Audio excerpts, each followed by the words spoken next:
کہ چونکہ یہ لوگ جو تقلید کر رہے ہیں اللہ رسول کو چھوڑ کر بلکہ تھرڈ پرسن کی کوئی ایک تیسرا بندہ جس کے لیے نہ اللہ نے حکم فرمایا نہ رسول اللہ صلی اللہ علیہ وسلم نے حکم فرمایا، تو آیا اس کی پیروی کرنا جائز ہے کہ ناجائز ہے؟ قرآن اور حدیث کے ہوتے ہوئے ہم کسی اور کی تقلید کیوں کریں؟ اور خود ان کا دعویٰ یہ ہوتا ہے کہ جب قرآن اور حدیث ہمارے پاس موجود ہے تو ہم کسی تیسرے بندے کی کسی تیسری چیز کی ہم تقلید نہیں کریں گے، بلکہ جتنے بھی مسائل ہیں وہ اسی یعنی قرآن پاک سے اور حدیث پاک سے ہم اخذ کر کے اپنے معاملات کو سنوارنے کی کوشش کریں گے۔ دوسری بات یہ ہے کہ اس طرح تو پھر ہر کوئی ایرا غیرہ اٹھ کے کہے گا جی میں نے بھی عربی سیکھی ہوئی ہے، میں نے بھی اردو سیکھی ہوئی ہے، مجھے اردو آتی ہے، میں عربی جانتا ہوں، تو میں قرآن پاک کو ٹرانسلیٹ کر سکتا ہوں اور پھر وہاں سے ترجمہ کر سکتا ہوں، ترجمہ کر کے میں مسائل اخذ کر سکتا ہوں، میں استدلال کر سکتا ہوں، میں استخراج کر سکتا ہوں، میں استنباط کر سکتا ہوں، میرے فہم میں یہ مسئلہ یوں سمجھ میں آ گیا۔ اگلا بندہ کہے گا نہیں جی آپ کی فہم میں آیا ہے تو آپ کی فہم ناقص ہو سکتی ہے، آپ کا علم مجھ سے کم ہے، آپ کی ڈگری کا لیول وہ نہیں ہے جو میرا ہے، میرے فہم کے مطابق میرے ادراک کے مطابق تو مسئلہ یوں ہے۔ پھر تیسرا بندہ کھڑا ہو جائے گا، وہ کہے گا نہیں جناب آپ دونوں رانگ ہیں، اصل تو وہ مسئلہ ہے جو میں کہہ رہا ہوں۔ پھر اس طرح ہر ایک بندہ قرآن اور حدیث کی اپنی اپنی تشریحات کرنا شروع کر دے گا، اور پھر یہی معاملہ ہوگا الیاذ باللہ جو یہودیوں اور عیسائیوں کے ساتھ ہوا۔ ائمہ اربعہ میں سے کوئی بھی امام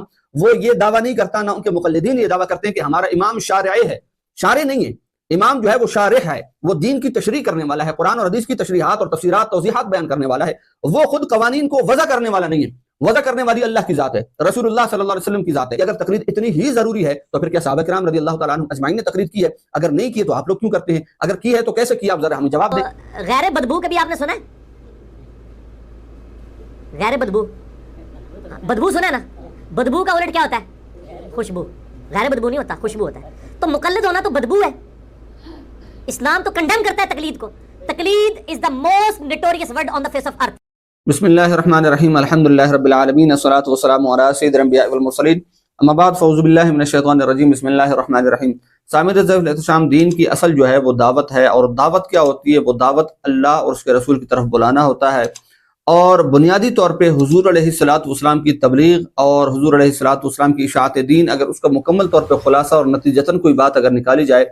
تو تمام تر اس بات کا خلاصہ یہ نکلتا ہے کہ حضور علیہ الصلوۃ والسلام کے بھی افعال، آپ کے اوامر، آپ کے نواہی، آپ کے تمام تر معاملات جو تھے در حقیقت وہ یوں سمجھے کہ اللہ تعالیٰ کی احکام کی پیروی کرنا تھے، اور اسی بات کی طرف اللہ کے پیارے محبوب علیہ الصلوۃ والسلام نے امت کو بھی یوں سمجھے کہ ایک راہ دکھلائی اور حکم فرمایا کہ تم نے میری پیروی کرنی ہے، لیکن میری پیروی کرنے کا اور میری اتباع اور میری فرمانبرداری کرنے کا اصل منشا اور مقصود جو ہے وہ رضائے خداوندی ہے، اللہ تعالیٰ کے احکام اور اس کے اوامر و نواہی کے اوپر عمل کرنا ہے، اور اللہ تعالیٰ کی مرضی اور منشا کے اوپر چلنا ہے۔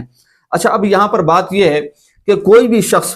کسی کو بھی یعنی اللہ رسول کے علاوہ اگر کسی کو مستقل بذات مطاع مانتا ہے، اس کی اطاعت کو لازم قرار دیتا ہے، تو یقیناً وہ انسان، وہ شخص دائرہ اسلام سے خارج ہے، کیونکہ مستقل بذات مطاع فقط اللہ ہی کی ذات ہے اور حضور علیہ الصلوۃ والسلام کی ذات ہے، کہ حضور علیہ الصلوۃ والسلام کی بھی جو پیروی کی جاتی ہے، حضور علیہ الصلوۃ والسلام کی سنتوں پہ جو عمل کیا جاتا ہے، آپ کے اوامر و نواہی، آپ کے حکم پر اور آپ کے نہی پر جو عمل کیا جاتا ہے، اس کی مین وجہ یہی ہے کہ قرآن پاک نے بے شمار مقامات میں فرمایا کہ اطیعوا اللہ و اطیعوا الرسول۔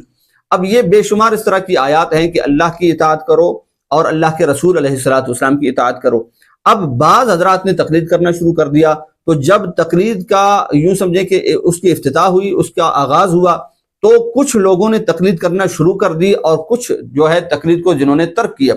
جنہوں نے ترک کر دیا وہ ایک الگ گروہ غیر مقلدین کے نام سے بن گیا، اور جو تقلید کرنے لگ گئے وہ مقلدین کہلائے۔ اب بات یہ ہے کہ مستقل بذات مطاع تو فقط اللہ کی اور اس کے رسول کی ذات ہے۔ جو تقلید کو نہیں مانتے ان کے ذہنوں میں یہ وساوس اور خدشات اور خیالات اور شبہات پیدا ہوئے کہ چونکہ یہ لوگ جو تقلید کر رہے ہیں اللہ رسول کو چھوڑ کر بلکہ تھرڈ پرسن کی کوئی ایک تیسرا بندہ جس کے لیے نہ اللہ نے حکم فرمایا نہ رسول اللہ صلی اللہ علیہ وسلم نے حکم فرمایا، تو آیا اس کی پیروی کرنا جائز ہے کہ ناجائز ہے؟ تو انہوں نے جو حساب کتاب اور تخمینہ لگا کر ایک نتیجتاً ایک بات نکالی، تو وہ اس مقام پر آ کر پہنچے، اس اسٹیج پر پہنچے کہ ایسے شخص کی تقلید کرنا کہ جس کے بارے میں اللہ رسول نے حکم نہ دیا ہو، تو یقیناً یہ شرک ہے، یہ کفر ہے، یہ اللہ کے احکام کے ساتھ، رب کی منشا اور مرضی کے ساتھ، اس کے اوامر و نواہی کے ساتھ اس کے غیر کو شریک بنانا ہے۔ تو وہ حضرات جنہوں نے تقلید نہیں کی بلکہ غیر مقلد رہے اور امام کو ماننے کے بجائے انہوں نے یہ دعویٰ شروع کر دیا کہ قرآن اور حدیث کے ہوتے ہوئے، یعنی اطیعوا اللہ قرآن پاک، اطیعوا الرسول یعنی حدیث مبارکہ، یہ دو چیزیں ہمارے سامنے موجود ہیں۔ جب یہ تو دو چیزیں موجود ہیں تو تھرڈ کوئی چیز، تھرڈ پرسن یا کوئی تیسری ایسی کوئی چیز جسے ہم ماننے کے محتاج ہوں، ایسا کوئی ہمیں حکم نہیں ملا۔ قرآن اور حدیث کے ہوتے ہوئے ہم کسی اور چیز کی تقلید اور پیروی نہیں کر سکتے۔ بنیادی طور پہ غیر مقلدین کا یہی اعتراض ہے اور یہی دعویٰ ہے۔ عام مسلمان کو پکڑ کے وہ یہ اعتراض کر دیتے ہیں کہ بھائی قرآن اور حدیث کے ہوتے ہوئے ہم کسی اور کی تقلید کیوں کریں، اور خود ان کا دعویٰ یہ ہوتا ہے کہ جب قرآن اور حدیث ہمارے پاس موجود ہے تو ہم کسی تیسرے بندے کی، کسی تیسری چیز کی ہم تقلید نہیں کریں گے، بلکہ جتنے بھی مسائل ہیں وہ اسی یعنی قرآن پاک سے اور حدیث پاک سے ہم اخذ کر کے اپنے معاملات کو سنوارنے کی کوشش کریں گے۔ اب بات کو سمجھیے گا، انتہائی آسان الفاظ میں آپ کو سمجھانے کی میں کوشش کر رہا ہوں۔ جب قرآن اور حدیث کو سمجھنے کی باری آتی ہے تو یہاں دو باتیں ہیں۔ پہلی بات تو یہ ہے کہ قرآن پاک میں اور احادیث مبارکہ میں بہت سے ایسے مسائل ہیں کہ جنہیں بالکل ایک سیدھا سادہ عام پڑھا لکھا بندہ جو تھوڑا سا بھی اگر اردو سے عربی سے واقفیت رکھتا ہو، شناسی رکھتا ہو، تو وہ ان مسائل کو سمجھ جاتا ہے۔ مثال کے طور پہ بے شمار مقامات میں قرآن پاک میں یہ آیا کہ اقیموا الصلاۃ، نماز قائم کرو، آتوا الزکوٰۃ، زکوٰۃ ادا کرو، یا ایھا الذین آمنوا لا تأکلوا الربا اضعافا مضاعفا، اس قسم کی بے شمار آیات مثال کے طور پر پیش کی جا سکتی ہیں۔ یہ وہ آیات ہیں کہ جنہیں ایک سیدھا سادہ پڑھا لکھا بندہ اردو ترجمہ پڑھ کر بھی وہ سمجھ جاتا ہے کہ اللہ پاک کیا حکم فرمانا چاہ رہے ہیں۔ دوسرے نمبر پر وہ آیات بینات ہوتی ہیں جسے ایک سیدھا سادہ پڑھا لکھا تو کجا ایک اچھا خاصا عربی دان بھی جو ہے وہ ان باتوں کو نہیں سمجھ سکتا، بلکہ بعض اوقات ایسے متعارض آیات ہوتی ہیں جن میں اجمال ہوتا ہے یا ابہام ہوتا ہے، یا تو وہ ایک آیت دوسری آیت کے متعارض ہوتی ہے، یا تو یہ ہوتا ہے کہ وہ آیت کسی حدیث کے متعارض ہوتی ہے اور اس کے ساتھ ٹکرا رہی ہوتی ہے۔ تو یہاں پر آ کر اچھے خاصے جو علم رکھنے والے حضرات ہیں ان کے بھی پسینے چھوٹ جاتے ہیں کہ اب یہاں پر کیا ہونا چاہیے۔ تو اب یہاں پر دو ہی صورتیں ہیں۔ یہاں پر اگر آپ غیر مقلد بنتے ہیں، آپ تقلید نہیں کرتے، آپ تقلید کو چھوڑ دیتے ہیں، تو دو ہی باتیں ہیں۔ یا تو یہ ہے کہ آپ بنیادی طور پہ خود تھوڑے سے مسئلے سیکھ کر، تھوڑی عربی سیکھ کر، تھوڑی اردو سیکھ کر آپ خود کوئی ترجمہ اٹھا کے اس کو ترجمہ پڑھ کے مسائل استنباط کرنا اور استخراج کرنا شروع کر دیں، یا دوسرے نمبر پر یہ ہے کہ آپ کسی امام اور مجتہد کے قول کے اوپر، فتوے کے اوپر، اس کی رائے کے اوپر، اس پر اعتماد کرتے ہوئے اس کی بات کو تسلیم کر لیں اور اس کو فالو کرنا شروع کر دیں۔ تو اب یہاں پر دیکھیے بڑی توجہ طلب بات کہ پہلی صورت جو ہے وہ انتہائی خطرناک ہے۔ اس قدر خطرناک ہے کہ اولاً تو آپ قرآن اور حدیث کو اگر سمجھنے لگ جائیں تو اس سے پہلے آپ کو ظاہر سی بات ہے کچھ بنیادی طور پہ آپ کو علوم حاصل کرنے پڑیں گے، کچھ فنون ایسے ہوں گے جن پر آپ کو جو ہے نا وہ حاصل کرنے پڑیں گے۔ آپ کو عربی آنی چاہیے، آپ کو اردو آنی چاہیے، اردو کے پھر معانی و مطالب اور مفاہیم آپ کو آنی چاہیے۔ پھر چلیں آپ اردو سمجھ لیتے ہیں، آپ عربی سمجھ لیتے ہیں، آپ ترجمہ کر لیتے ہیں، ترجمہ پڑھ لیتے ہیں، لیکن ضروری تو نہیں ہے کہ جو آپ نے ترجمہ پڑھ لیا اور ترجمہ کر لیا تو اس سے منشاء خداوندی بھی وہی ہو، آپ منشاء خداوندی کو سمجھ سکے ہوں، اسی طرح آپ منشاء رسول علیہ السلام کو سمجھ سکے ہوں۔ تو یہ بہت ایک خطرناک ایک رستہ ہوگا جسے آپ اختیار کرنا شروع کر دیں۔ پہلی بات تو یہ ہو گئی اس میں کہ یہ انتہائی خطرناک معاملہ ہے کہ ایک عام انسان کے دسترس میں یہ معاملہ ہے ہی نہیں۔ دوسری بات یہ ہے کہ اس طرح تو پھر ہر کوئی ایرا غیرہ اٹھ کے کہے گا جی میں نے بھی عربی سیکھی ہوئی ہے، میں نے بھی اردو سیکھی ہوئی ہے، مجھے اردو آتی ہے، میں عربی جانتا ہوں، تو میں قرآن پاک کو ٹرانسلیٹ کر سکتا ہوں اور پھر وہاں سے ترجمہ کر سکتا ہوں، ترجمہ کر کے میں مسائل اخذ کر سکتا ہوں، میں استدلال کر سکتا ہوں، میں استخراج کر سکتا ہوں، میں استنباط کر سکتا ہوں۔ میرے فہم میں یہ مسئلہ یوں سمجھ میں آ گیا۔ اگلا بندہ کہے گا نہیں جی آپ کی فہم میں آیا ہے تو آپ کی فہم ناقص ہو سکتی ہے، آپ کا علم مجھ سے کم ہے، آپ کی ڈگری کا لیول وہ نہیں ہے جو میرا ہے، میرے فہم کے مطابق، میرے ادراک کے مطابق تو مسئلہ یوں ہے۔ پھر تیسرا بندہ کھڑا ہو جائے گا، وہ کہے گا نہیں جناب آپ دونوں رانگ ہیں، اصل تو وہ مسئلہ ہے جو میں کہہ رہا ہوں۔ پھر اس طرح ہر ایک بندہ قرآن اور حدیث کی اپنی اپنی تشریحات کرنا شروع کر دے گا، اور پھر یہی معاملہ ہوگا الیاذ باللہ جو یہودیوں اور عیسائیوں کے ساتھ ہوا کہ ان میں سے ہر ایک نے، یہودیوں نے تورات کو اٹھا کر اس کی تشریحات کرنا شروع کر دی، ہر ایک عیسائی راہب نے اٹھ کر جو ہے نا انجیل کی وہ تشریحات کرنا شروع کر دی، اور معاملہ یہاں تک آ پہنچا کہ اب ان کا مکمل ایک جو دین جسے دین الہی کہا جائے اور وہ جسے کتاب الہی کہا جائے وہ ایک اصل صورت میں موجود ہی نہیں ہے۔ رہ جاتا ہے دوسرا راستہ، وہ ہے تقلید کا، کہ آپ کسی امام کے فتویٰ کے اوپر، کسی امام کی ذات کے اوپر آپ اعتماد کریں، بھروسہ کریں، آپ ان کی پیروی کرنا شروع کر دیں۔ اب یہاں پر وہ سوال اپنے ذہن میں لیا، یہ جو میں نے آپ سے عرض کیا کہ وہ شخص جو کہتا ہے کہ قرآن اور حدیث کے ہوتے ہوئے ہم کسی تھرڈ پرسن کی کیوں تقلید کریں، کسی تیسرے بندے کا ہم قول کیوں مانیں، اس کا فتویٰ، اس کی رائے، اس کا اجتہاد کیوں مانیں، تو میں عرض کرتا چلوں کوئی بھی ایسا امام نہیں ہے، چاہے وہ ائمہ اربعہ میں سے کوئی ہو یا ان کے علاوہ کوئی امام ہو، کوئی بھی ایسا امام نہیں ہے جو یہ کہے کہ بھائی قرآن اور حدیث تو الگ معاملہ کہہ رہے ہیں لیکن میری رائے یہ ہے کہ میں یہ فتویٰ دیتا ہوں۔ کوئی بھی امام ایسا نہیں ہے، کوئی بھی مجتہد ایسا نہیں ہے، کوئی بھی مفتی ایسا نہیں ہے۔ بلکہ ہر امام ہر مجتہد یہ فتویٰ دیتا ہے کہ جو قرآن اور حدیث ہے اس کا خلاصتاً اور اس کا معنی اور منشا جو میں سمجھا ہوں میری اجتہاد اور میری رائے کے مطابق کہ رب کا جو یہ حکم ہے اس حکم کو اور جتنے باقی مضامین ہیں ان تمام آیات کو سامنے رکھ کر جو ایک نتیجتاً ایک خلاصتاً بات نکلی ہے وہ یہ بنتی ہے اس پر عمل کیا جائے۔ اور میں ساتھ یہ بھی عرض کرتا چلوں ضمناً کہ وہ معاملات جو قرآن پاک میں احادیث سے رسول صلی اللہ علیہ وسلم میں صراحتاً اور وضاحتاً آئے ہیں ان میں تو تقلید ہے ہی نہیں۔ اب نماز میں کوئی کسی کی تقلید نہیں کرے گا، فقہی مسائل جو نماز میں آئیں گے اس میں تقلید ہوگی جو قرآن حدیث میں بیان نہیں ہوئے۔ اور اسی طرح حدیث رسول صلی اللہ علیہ وسلم میں وہ مضامین یا وہ احکام جو کہ وضاحتاً اور صراحتاً ہیں اس میں کسی کی تقلید نہیں کی جائے گی۔ عقائد میں جو بالکل وضاحتاً صراحتاً ایک معاملہ ہے کہ اللہ تعالیٰ کو واحد و یکتا ماننے کے حوالے سے ظاہری سی بات ہے کوئی کسی کی تقلید نہیں کرتا، وہ قرآن کا حکم ہے الہکم الہ واحد۔ تو اسی طرح کی بے شمار اور آیات ہیں۔ اب یہاں پر اس بندے کو سوچنا چاہیے کہ میں وہ انسان ہوں کہ جو مطلب غیر مقلد جو ہے اس کو سوچنا چاہیے کہ وہ امام وہ یوں سمجھے اللہ کا نیک بندہ اور وہ مخلص بندہ جسے اللہ تعالیٰ نے حضور علیہ الصلوۃ والسلام کے زمانے کے انتہائی قریب ترین پیدا فرمایا، اور یہ وہ اصحاب ہیں جسے خیر القرون کے زمانے کے ساتھ ساتھ کا زمانہ حاصل ہے۔ وہ شخصیات ان کے ساتھ ان زمانے میں موجود تھیں کہ جنہوں نے سرکار کا ڈائریکٹ اس کی زیارت کی، حضور علیہ الصلوۃ والسلام کی سرکار سے ڈائریکٹ علم جو ہے وہ حاصل کیا۔ اب یا تو آپ اپنے علم کو ان کے علم کے مقابل کھڑا کر دیں جو کہ ایک بالکل بدیہی سی بات ہے کہ یہ بالکل غیر مناسب بات ہے جسے کوئی بھی تسلیم کرنے کے لیے تیار نہیں ہے۔ پھر اسی طرح ان کا ورع و تقوی، ان کا زہد اور ان کی پرہیزگاری، ان کی دیانتداری، ان کی دینداری، ان کا ورع، ان کی فہم، ان کا ادراک، ان کی فراست، ان کی سمجھ بوجھ اور ان کی صحبتیں، ان کی نشستیں اتنی پاکیزہ ہوا کرتی تھیں، اور وہ پھر اس زمانے سے زیادہ قریب تھے کہ جسے جب حضور علیہ الصلوۃ والسلام پر قرآن کا نزول ہوا تھا۔ اس زمانے سے قریب ہونے کا مقصد یہ ہے کہ انہوں نے صحابہ کے زمانے کو پایا۔ صحابہ وہ تھے جنہوں نے ڈائریکٹ نزول قرآن کو پایا،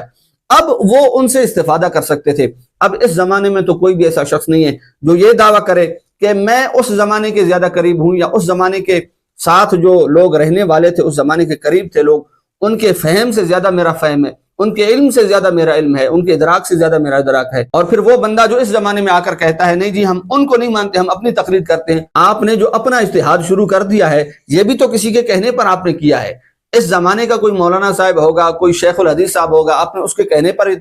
یہ بات شروع کر دی، اجتہاد شروع کر دیا، تو اس کا مقصد ہے کہ آپ اس کی تقلید کر رہے ہیں۔ تو اس سے بہتر تو پھر وہ ہے کہ جس کی 1300 سال پہلے جن کی تقلید کی جاتی تھی آپ انہیں کی تقلید کریں، بجائے اس کے کہ جو 1300 سال بعد آیا آپ اس کی تقلید کریں۔ پھر اسی طرح آپ کسی کا ترجمہ پڑھیں گے، وہ ترجمہ بھی تو آپ کسی مترجم کا پڑھیں گے، آپ اس مترجم کے ترجمے کو پڑھ کر سمجھ کر جب آگے عمل کریں گے تو آپ نے اس مترجم کی تقلید کی۔ اسی طرح پھر آپ حدیث اٹھاتے ہیں، آپ بخاری میں جاتے ہیں، مسلم میں جاتے ہیں، ترمذی میں جاتے ہیں، ابن ماجہ میں، سیاستہ میں اور دیگر کتب احادیث ہے، جب ان سے احادیث لیتے ہیں تو ایک اعتبار سے آپ تو ان محدثین کے مقلد ہوئے، آپ نے تو ان سے حدیثیں لی ہیں، تو یہ ایک اعتماد ہے۔ آپ نے جس طرح محدثین پر اعتماد کر کے ان سے حدیثیں لے کر مسائل اخذ کر رہے ہو، استنباط کر رہے ہو، تو ان محدثین کے جو اساتذہ ہیں، جو ان محدثین سے بھی کئی درجہ افضل و اعلیٰ ہیں، بلند و بالا ہے، علم میں، ورع میں، تقوی میں، پرہیزگاری میں، ہر چیز میں،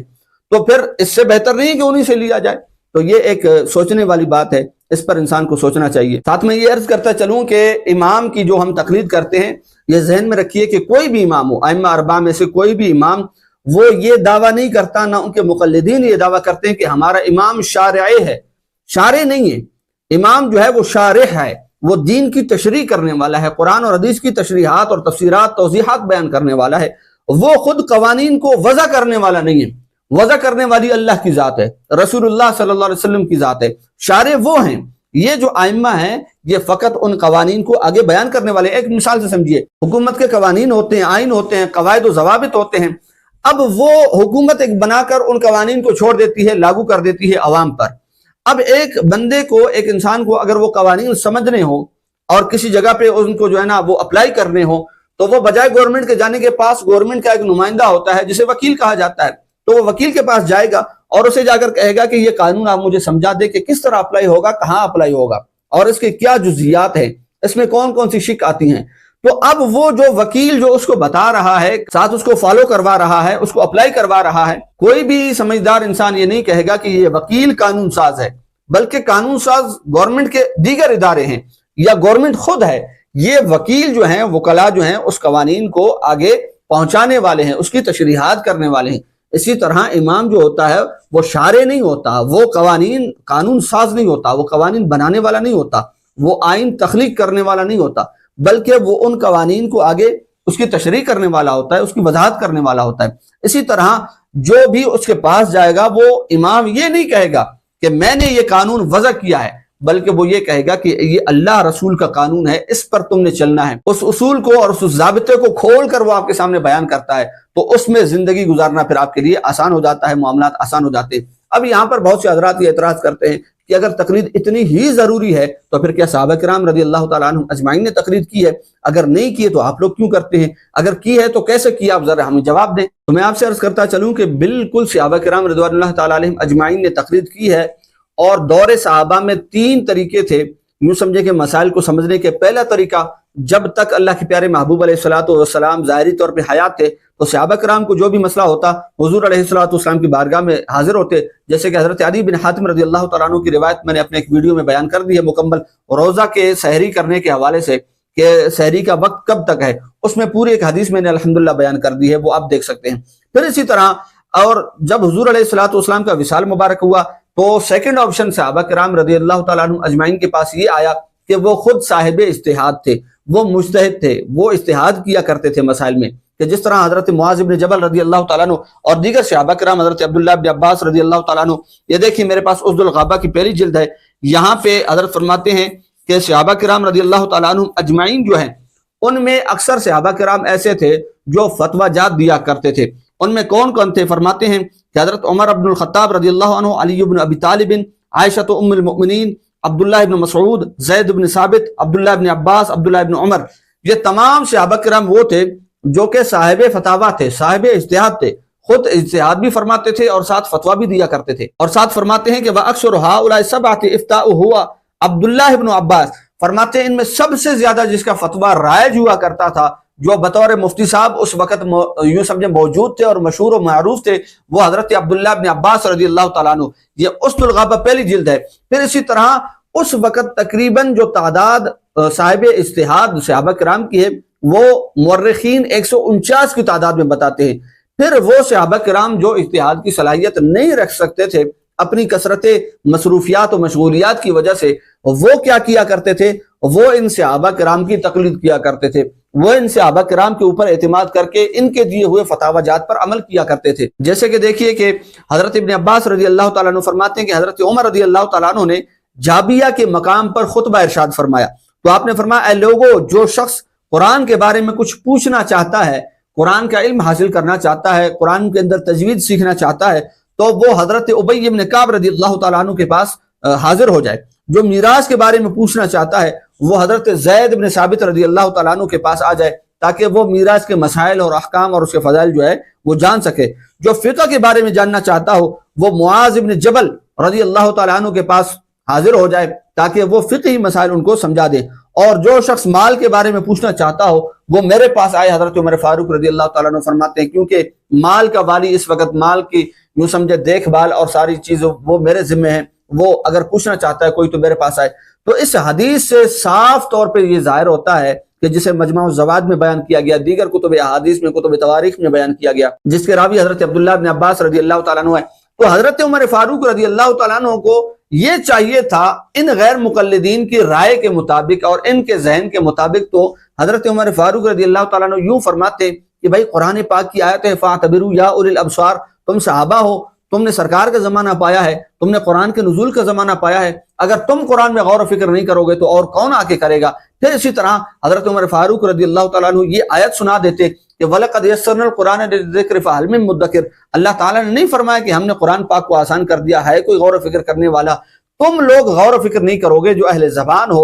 اور اہل قرآن ہو، تمہارے سامنے قرآن نازل ہوا، سرکار تمہارے سامنے موجود تھے، صحابہ تمہارے سامنے موجود ہیں، تو تم اگر غور و فکر نہیں کرو گے تو پھر تمہارے بعد والے آ کے کریں گے۔ لیکن نہیں، حضرت عمر فاروق رضی اللہ تعالیٰ عنہ نے آپ نے فرمایا کہ قرآن پاک ہر کس و ناقص کے سمجھنے کی بات نہیں ہے۔ جہاں وَلَقَدْ يَسَّرْنَا الْقُرْآنَ لِلذِّكْرِ فَهَلْ مِن مُدَّكِرٍ اللہ نے فرمایا، ساتھ یہ بھی فرمایا کہ لے آؤ اس کی مثل کوئی ایک سورت یا کوئی ایک آیت۔ تو یہ جہاں آسان ہے سمجھنے والوں کے لیے، اس کے ماننے اور پڑھنے والوں کے لیے، وہاں یہ مشکل ہے ان لوگوں کے لیے جو قرآن سے دوری اختیار کیے ہوئے ہیں۔ تو صحابہ کرام میں بھی وہ صحابہ کرام جو کثرت مصروفیات و مشغولیات کی وجہ سے زیادہ تر قرآن پاک کے ساتھ وہ یوں سمجھے کہ تحقیق نہیں کر سکتے تھے قرآن پاک کے اندر، تو وہ ان صحابہ کرام کی ان معاملات میں تقلید کیا کرتے تھے، جو صحابہ کرام فتویٰ دے دیتے ان پر عمل کر لیا کرتے تھے۔ اسی طرح موطا امام مالک میں حدیث پاک موجود ہے کہ حضرت سالم جو کہ حضرت عبداللہ ابن عمر کے غلام ہیں، وہ فرماتے ہیں کہ حضرت عبداللہ ابن عمر رضی اللہ تعالیٰ عنہ کے پاس ایک شخص آیا اور آ کر یہ مسئلہ پوچھا کہ حضرت ایک شخص کا قرض ہے دوسرے شخص کے اوپر، اب جو صاحب حق ہے وہ اس شخص سے یہ کہتا ہے کہ اگر تم یہ جو میعادی مقرر ہے، میعاد جو ایک مقرر کی گئی، جو ٹائم ایک فکس کیا گیا ہے، اگر اس سے پہلے قرض ادا کر دیتے ہو تو اس سے میں کچھ کمی کر دوں گا۔ تو آیا یہ صورت درست ہے کہ وقت سے پہلے ادا کرنے پر وہ شخص اگر جو صاحب حق ہے وہ کم کرنا چاہے تو یہ درست ہے؟ تو آپ نے اس بات کو ناپسند فرمایا، آپ نے فرمایا میں اس بات کو پسند نہیں کرتا ہوں۔ اب یہاں پر جو سائل تھا وہ یہ مسئلہ لے کر چلا گیا۔ اب یہاں پر آپ دیکھیے کہ سائل نے نہ تو دلیل پوچھی ہے، کیونکہ اس بات کی دلیل نہ تو قرآن میں ہے نہ حدیث میں ہے۔ حضرت عبداللہ بن عمر رضی اللہ تعالیٰ عنہ نے اجتہاد فرمایا، وہ اجتہاد فرما کر جواب دے دیا۔ اب جب جواب دے دیا تو سائل بھی پکا کوئی یوں سمجھے کہ اعتماد کرنے والا شخص تھا کہ جس نے حضرت عبداللہ بن عمر سے نہ حوالہ طلب کیا نہ دلیل پوچھی، فقط آپ کے فتوے کے اوپر، آپ کے اجتہاد کے اوپر اعتماد کر کے وہ یہاں سے چلا گیا۔ مصعب بن سعد رضی اللہ تعالیٰ عنہ فرماتے ہیں، جو کہ بیٹے ہیں حضرت سعد بن ابی وقاص رضی اللہ تعالیٰ عنہ کے، حضرت سعد بن ابی وقاص رضی اللہ تعالیٰ عنہ مسجد میں نماز پڑھا کرتے تھے، تو حضرت مصعب بن سعد جو بیٹے ہیں حضرت سعد بن ابی وقاص کے، راوی بھی ہیں حدیث پاک کے، آپ فرماتے ہیں کہ میرے ابا جان یعنی سعد بن ابی وقاص وہ مسجد میں نماز پڑھتے تو انتہائی مختصر اور چھوٹی کر کے نماز پڑھا کرتے تھے، جب گھر میں آتے تو انتہائی طویل نماز پڑھا کرتے اور طویل رکعتیں پڑھا کرتے۔ میں نے عرض کی ابا جان آپ مسجد میں پڑھتے ہیں تو انتہائی مختصر نماز ہوتی ہے اور گھر میں آ کے انتہائی طویل نماز پڑھتے ہیں، اس کی کیا وجہ ہے؟ تو حضرت سعد بن ابی وقاص رضی اللہ عنہ صحابی رسول ہے، آپ فرمانے لگے بیٹا یہ جو ہم جس مصلی پر کھڑے ہوتے ہیں یہ مصلی امامت ہے، یہ مصلی اقتداء ہے، لوگ ہماری پیروی کرتے ہیں، لوگ ہماری اتباع کرتے ہیں، اگر ہم طویل نماز مسجد میں پڑھیں گے تو یہ لوگ طویل نمازیں پڑھنا شروع کر دیں گے، اس وجہ سے میں مختصر نماز پڑھتا ہوں اور گھر میں آ کر طویل نماز پڑھتا ہوں۔ تو صحابہ کرام اس قدر احتیاط فرمایا کرتے تھے اور خود صحابہ کی پیروی کی جاتی تھی، صحابہ کی تقلید کی جاتی تھی، ہر معاملات میں صحابہ کی تقلید کی جاتی تھی اور صحابہ کو دیکھ کر دوسرے لوگ تابعین تبع تابعین آپ کی پیروی کیا کرتے تھے۔ اس وجہ سے دیکھا کہ حضرت سعد بن ابی وقاص رضی اللہ تعالیٰ عنہ نے اس بات کو محسوس فرمایا کہ ہم گروہ صحابہ، جماعت صحابہ وہ ہیں کہ ہماری تقلید اور پیروی کی جاتی ہے اور یہ امر مستحسن ہے، مستحب چیز ہے، اور یہ ان لوگوں کے لیے ہے جو کہ صحابہ کے زمانے میں ہیں۔ تو فرمایا کہ ہر حوالے سے ہمیں احتیاط کرنا ضروری ہے۔ تو بالکل صحابہ کرام علیہم رضوان کے زمانے میں بھی تقلید ہوا کرتی تھی، صحابہ کرام تقلید کیا کرتے تھے، ساتھ اجتہاد بھی کیا کرتے تھے۔